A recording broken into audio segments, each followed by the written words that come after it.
Garp est tombé, le héros de la marine a mené un grand combat, mais personne ne ressort de l'île des pirates si facilement. Mais croyez-moi, Garp ne mourra pas. Et c'est donc un retour après un mois de pause de One Piece de la part d'Oda, et il est temps pour lui de montrer sa suprématie sur le Jump.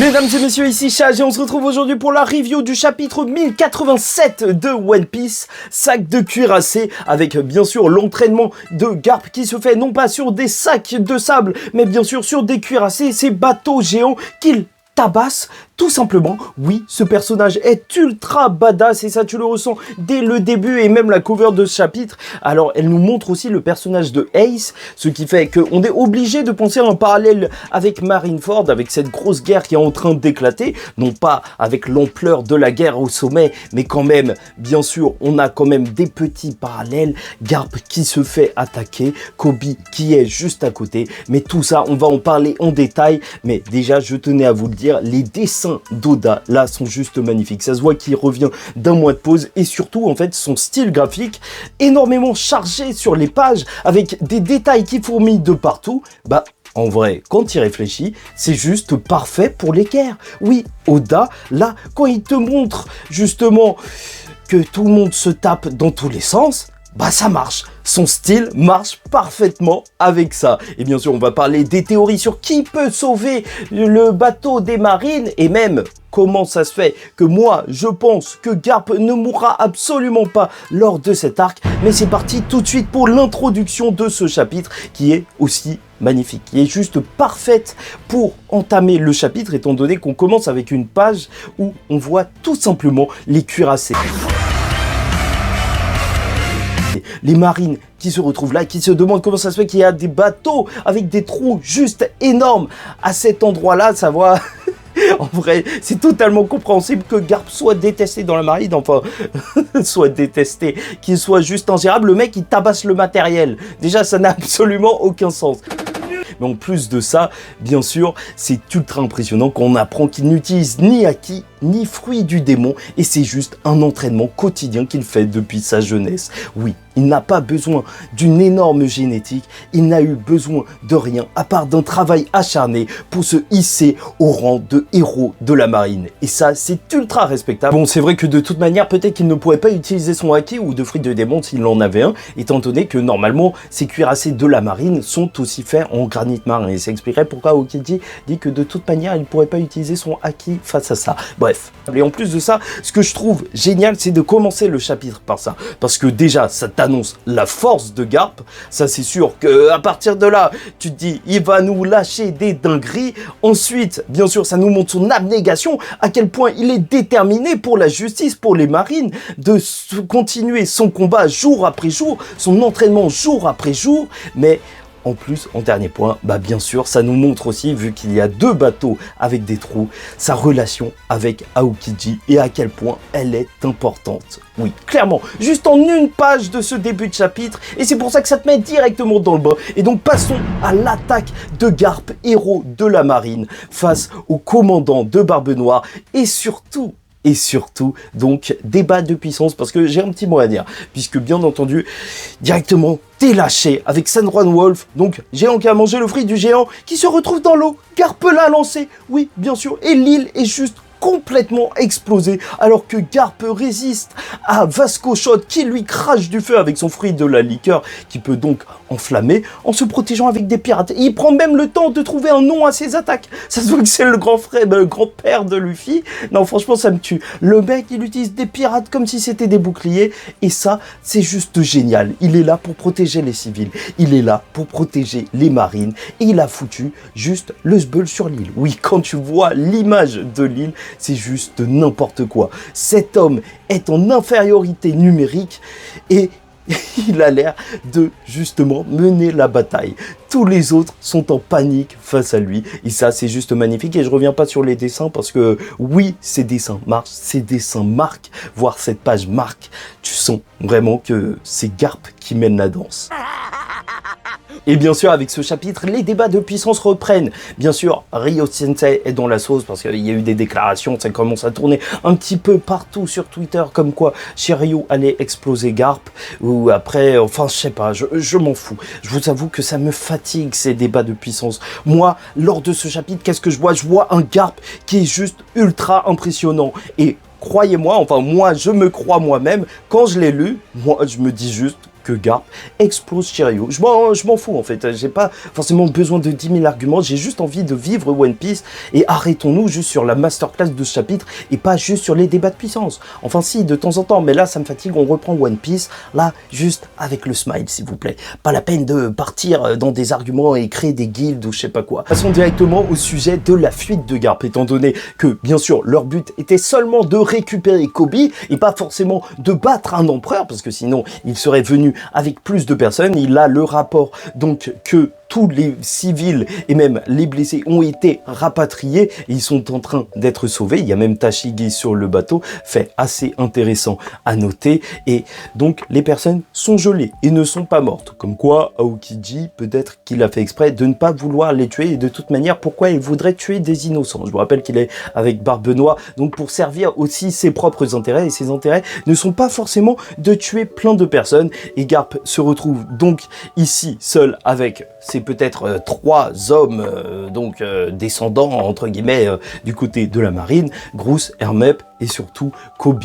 3 qui vont lui dire donc de faire attention aux généraux titanesques de Barbe Noire. Donc ces généraux, ces commandants qui sont juste ultra puissants, mais lui il s'en fout. Il leur dit ouais dégagez et moi je vais gérer tout ça. Et c'est pour te dire à quel point le mec est fou. Le mec a 78 ans, rentre-toi ça dans la tête, 78 ans. Et bien sûr, Kobe, lorsqu'il va s'enfuir, et c'est pour ça qu'il y a beaucoup de personnes qui ont eu du mal avec le personnage de Kobe après ce chapitre, bah, il va se faire avoir alors qu'une femme va lui demander de l'aide, et en fait, sûrement Katharina Devon, voilà, il se fait avoir. C'était un piège pour le poignarder, mais Garp va s'interposer, et donc se faire poignarder par Shiryu de la pluie.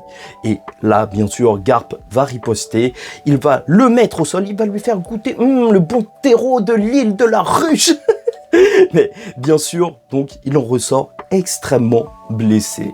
Et pour lui, en fait, c'est pas grave. De toute manière, cette attaque, elle le visait sûrement lui et pas Kobe, mais à cause de lui, voilà, vraisemblablement, il s'est fait avoir et c'est sûr que ça aura tout de même, et c'est ça qui est important à noter, et non pas se dire ah ouais, Kobe il est nul, mais surtout se dire que Kobe, grâce à ça, peut-être qu'il deviendra plus fort, ou en tout cas, il cherchera à devenir plus fort. Mais je tiens aussi à m'arrêter 1 minute sur ça, parce que quand même, les gars, retenez-le bien, nous aussi on se fait poignarder, parce que moi, je vais être honnête, moi je vais pleurer, je me fais poignarder, je fais non, ou en vrai, ou sinon tu craches ton sang. Mais t'es pas comme ça, t'es pas comme Garp. Garp, il a 78 ans, il se fait poignarder, il attrape le mec, il le lance au sol, il lui fait bouffer le sol. Il est juste monstrueux. Bien sûr aussi, ça me fait plaisir du côté de Shiryu de la pluie, parce que tout simplement, c'est le second de Barbe Noire. Et en tant que second de Barbe Noire, il se devait, alors qu'à l'époque, il était déjà sadique avec les prisonniers, d'être une raclure, un traître. On est sur une île de pirates, donc il faut que les gens se battent comme des pirates. Et Barbe Noire est l'essence même du pirate. Donc oui, c'est juste parfait, ce coup de traîtrise. Oui, oui, oui, moi, clairement, j'aime ça. J'aime quand Oda nous remet dans la vraie ambiance pirate. Et bien sûr, t'as toutes les petites têtes qui vont essayer d'attraper Garp, étant donné qu'il y a une prime sur sa tête, prime lancée par la Cross Guild, bien sûr, avec 3 couronnes, ce qui signifie qu'il est à 3 milliards au même niveau que les amiraux, donc peut-être que ça peut nous donner une indication, même sur son niveau actuel ou son niveau précédent. C'est sûr qu'il était niveau amiral vu qu'on lui avait proposé, mais voilà, pour Aokiji, ça ne sert à rien que tout le monde se lance sur Garp, car seul lui peut le tuer. Oui, Garp est beaucoup trop puissant, et avant d'entamer cette partie, n'hésite pas à liker ou disliker cette vidéo, commenter, donner ton avis en commentaire et t'abonner si tu n'es pas encore abonné. On reprend les vidéos One Piece, on est là jusqu'à la fin de One Piece, et après les semaines qui suivent, bah ça reprend de plus belle. Donc voilà, parlons de cette confrontation entre maître et élève. Un Kuzan qui se dit que seul lui peut arrêter Garp. Et qu'il ne peut pas le laisser s'échapper. Pour Aokiji, même si Garp avait les bras et les jambes liés, alors personne ne pourrait l'arrêter ici à part lui. Il est juste beaucoup trop puissant. Et c'est là qu'on va avoir le droit à un flashback d'Aokiji qui, en fait, lorsqu'il était jeune, ou peut-être un flashback de Garp, hein, c'est un petit peu les deux, donc quand il était jeune, avait fait le tour des instructeurs de la marine et devait apprendre maintenant du meilleur. Peut-être apprendre de Garp qui refusait d'avoir un élève, mais quand même, il l'a suivi, il a commencé à s'entraîner à ses côtés, à taper des bateaux, et au fur et à mesure que la vie a continué avec cet entraînement journalier, bah ils ont parlé de la vie, tu vois. Mon fils, il est devenu révolutionnaire, mon petit-fils, il est devenu pirate, tu vois, il a vécu les pires moments de sa vie et il en a parlé à Aokiji, et tu vois que cette relation, c'était plus qu'une relation juste maître-élève où il lui apprend des choses, c'est que en fait, il était attaché à son élève, étant donné que même quand il était marine, bah, il lui demandait encore d'essayer de prendre du temps, juste qu'ils aillent manger ensemble et tout, et bien sûr, c'est touchant, et à la fois très triste de le voir à ses côtés, et je trouve que les détails d'Oda, parce que c'est là où il est vraiment fort, en fait, si tu regardes bien les bulles où Aokiji est en train de s'entraîner, en fait, elles deviennent de plus en plus grosses au fur et à mesure qu'on avance dans le temps, jusqu'à égaler celles de Garp, parce que ses coups deviennent aussi de plus en plus forts, jusqu'à égaler ceux de l'entraînement de Garp. Oui, c'est beau, tout est dans le détail avec Oda. C'est ça qui est bon, mais il y en a certains qui vont juste parler de la force de Shiryu, s'il est visible ou invisible, s'il a mis son pantalon bleu ou pas. Nani. Et c'est là qu'on va apprendre un fait très important de la part d'Oda, c'est que la glace, bien sûr, c'est froid, mais surtout, ça pique, étant donné que Aokiji va lâcher sa punchline à Garp. Il a éduqué chacun de ses ennemis. C'est violent, c'est très très violent. Quelle humiliation! Et donc on va assister à un échange de coups où tous les deux vont en ressortir et donc tomber au sol, mais l'explosion du haki ne fait nul doute que ce sont de très grands combattants. Bref, et venons-en donc à la fin de ce chapitre avec le bateau des marines attaqué et surtout qui pourrait aller le sauver. Parce que bien sûr, Avalo Pizarro sur cette île est juste surpuissant et je me demande si en fait il peut utiliser son fruit sur une autre île parce que sinon ça veut dire que la confrontation finale devrait se faire plus ou moins par ici ou en tout cas Avalo Pizarro sinon il ne servira à rien, mais c'est juste super impressionnant de le voir donc attaquer un bateau de la marine. Le bateau où tout le monde s'enfuit. L'île devient un bras et donc il compte bien ne laisser personne sortir. On ne s'attaque pas aux pirates impunément. Et c'est vrai que cette dernière page du chapitre claque, littéralement. Hein. Voir cette île qui a ce côté mystique en pouvant bouger, je sais pas, ça fait un petit peu de Jumanji ou je sais pas quoi, mais en vrai, le délire marche extrêmement bien. Donc voilà, alors que Koby est inquiet, alors que tout le monde est peut-être inquiet sur la fuite du navire, Garp le dit, la justice l'emportera. Et là, on peut se demander donc qui pourrait venir aider. Déjà, il y a des gens qui pensent que Gecko Moria pourrait être le grand sauveur des marines. Ouais, pourquoi pas. Il était du côté des Shichibukai. Peut-être qu'il s'est fait quelques amis, mais bon, c'est vrai que de toute manière, Gecko Moria devrait revenir sur le devant de la scène, vu que Koby l'a plus ou moins aidé à se libérer. Deuxième possibilité qui pourrait être intéressante, c'est qu'on a Tashigi sur ce bateau. Donc ce qui pourrait être cool, c'est de voir Smoker, après sa défaite face à Doflamingo, où il s'est fait humilier et sauver par Aokiji, donc le voir un petit peu agir pour sauver les marines, voir à quel point il serait devenu maintenant peut-être un petit peu plus puissant.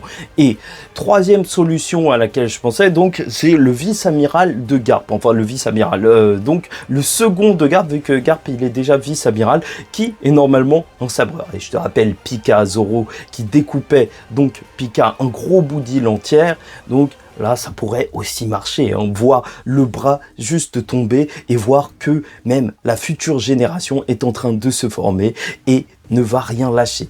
Est aussi sur le point d'éclore. Mais bon, en vrai, je te dis tout ça, mais je m'en fous un petit peu. Surtout, les deux trucs que j'aimerais bien voir, c'est soit Garp qui se relève et qui lance Koby et compagnie directement sur le bateau, vu qu'il lançait des boulets de canon, et même qui tabasse cette main géante pour qu'il soit même jusqu'à la fin le héros de la marine, s'il termine donc, encore une fois, sur l'île de Barbe Noire et que ce soit le seul qui soit tombé durant cette bataille, ou autre chose. Mais là, c'est plus que mystérieux, mais franchement, là, je sais pas si vous aussi, ça vous rappelle ça, mais cette situation me fait énormément penser à celle d'Ohara, où Aokiji a dû arrêter tout le monde avec la glace. Il n'a dû laisser personne sortir de cette île en théorie. C'est juste Robin qui l'a laissé. Et maintenant qu'il ne fait plus partie de la marine, maintenant qu'il a dit qu'il suivait sa propre justice, et même s'il est avec Barbe Noire, je ne vois pas pourquoi il accepterait que des gens se fassent tuer. Voilà, des innocents, des civils, il pourrait les laisser repartir.